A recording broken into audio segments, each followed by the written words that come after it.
নমস্কার বন্ধুরা, অনুভার রান্নাঘরে সবাইকে স্বাগত জানাচ্ছি। এই প্রচন্ড গরমে যখন প্রাণ ওষ্ঠাগত, তখন কিন্তু ঠান্ডা ঠান্ডা তাতে ডেজার্ট হোক কিংবা আইসক্রিম হোক, খেতে কিন্তু খুবই ভালো লাগে। তাই আজকে আমি মাত্র 3টি উপকরণে আপনাদের তৈরি করে দেখাবো প্রাণ জুড়ানো ডেজার্ট রেসিপি, যেটা মুখে দিলেই কিন্তু একেবারে প্রাণটা জুড়িয়ে যাবে। আসুন তাহলে দেখে নিন বন্ধুরা আমার আজকের এই রেসিপিটি। আশা করছি আপনাদের খুবই ভালো লাগবে। বন্ধুরা, আজকের এই রেসিপিটির জন্য শুরুতেই আমি গ্যাসের উপরে একটি কড়াই বসিয়ে দিয়েছি, আর কড়াইতে দিয়ে দিয়েছি খুবই সামান্য একটু জল। জলটা দেখুন খুব ভালোভাবে কিন্তু ফুটে গেছে। আর এবারে আমি কড়াইয়ের ভিতরে অ্যাড করব 1 লিটার তরল দুধ। এইভাবে সামান্য একটু জল দিয়ে দুধটাকে জাল করে নিলে দুধটা কিন্তু আর নিচে লেগে যেতে পারে না।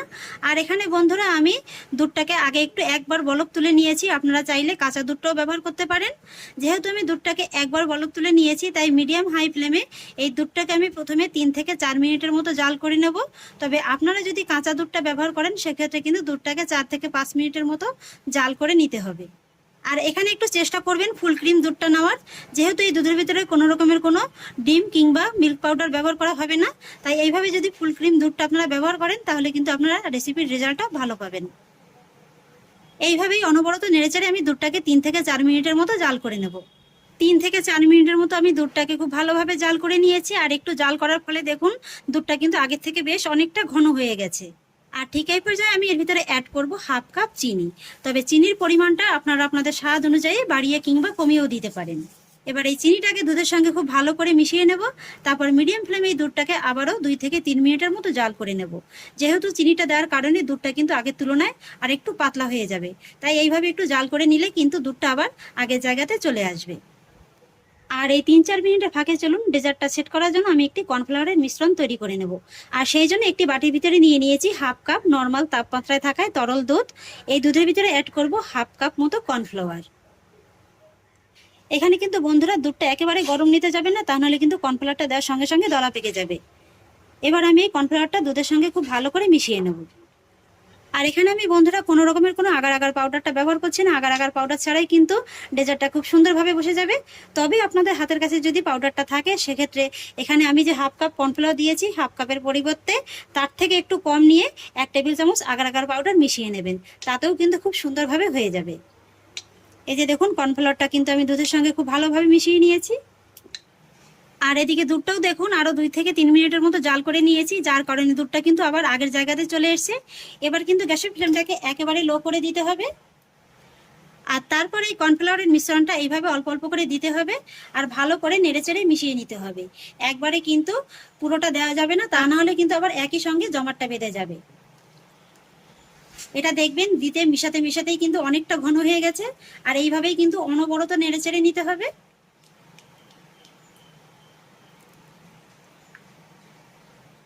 আমি পুরো মিশ্রণটাই দিয়ে দিয়েছি, আর দেওয়ার পরে কিন্তু এইভাবে খুব ভালোভাবে মিশিয়ে নিয়েছি।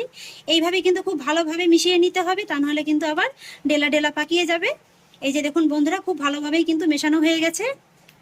এইভাবে খুব ভালোভাবে মিশিয়ে আমি এই দুধটাকে আরো মোটামুটি লো ফ্লেমে 1 থেকে 1.5 মিনিটের মতো একটু জাল করে নেব। তবে এই সময় কিন্তু হাতটাকে একেবারে বন্ধ রাখা যাবে না, এইভাবেই অনবরত নেড়েচেড়ে নিতে হবে। ফিরে এলাম 1 থেকে 1.5 মিনিট বাদে। এই যে দেখুন বন্ধুরা দুধের মিশ্রণটা কিন্তু আগের থেকে অনেকটা ঘন হয়ে গেছে। এর থেকে কিন্তু আর বেশি ঘন করে নেওয়ার প্রয়োজন নেই। এবার যেটা করতে হবে গ্যাসের ফ্লেমটাকে সঙ্গে সঙ্গে অফ করে দিতে হবে। আর তারপর আমি এর ভিতরে অ্যাড করব 1 চা চামচ ভ্যানিলা এসেন্স।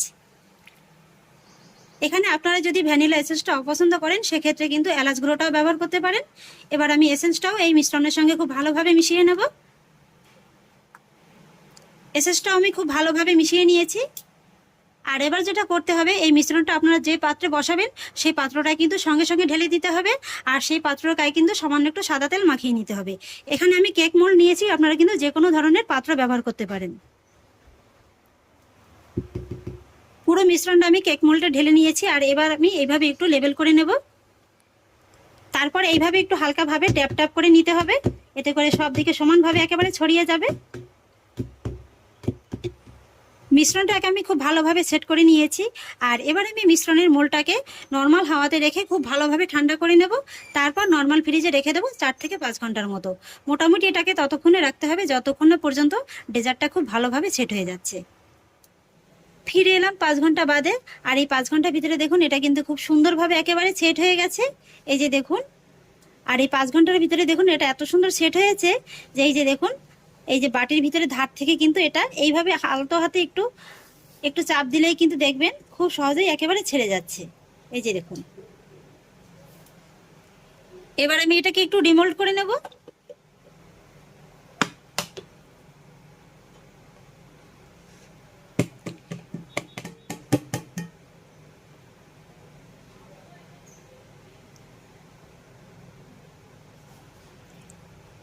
এই যে দেখুন বন্ধুরা, কত সুন্দরভাবে সেট হয়ে গেছে।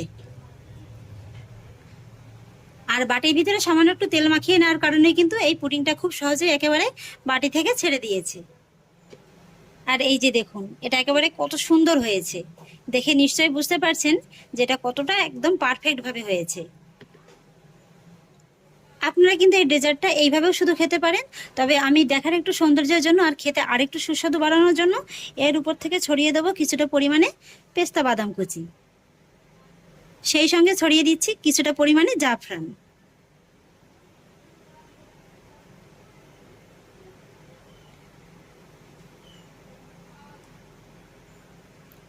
সামান্য পেস্তা বাদাম কুচি ছড়িয়ে দিয়ে আমি সাজিয়ে নিয়েছি, আর 2-1 কুচি কিন্তু আমি আমন্ড বাদামও ছড়িয়ে দিয়েছি। এবার আমি এটাকে আপনাদের একটু কেটে দেখিয়ে দিচ্ছি যেটা ঠিক কেমন হয়েছে।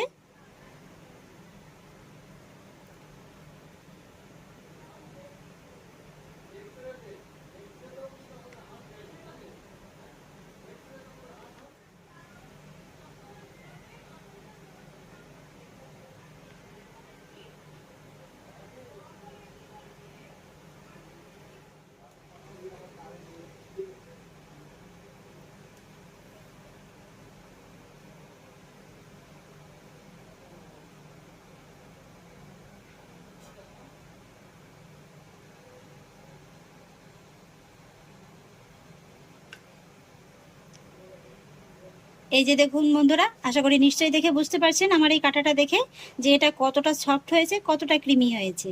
এই যে দেখুন, এবার আমি একটু আপনাদের এটা কেটে দেখিয়ে দিচ্ছি যে এটা কতটা সফট হয়েছে।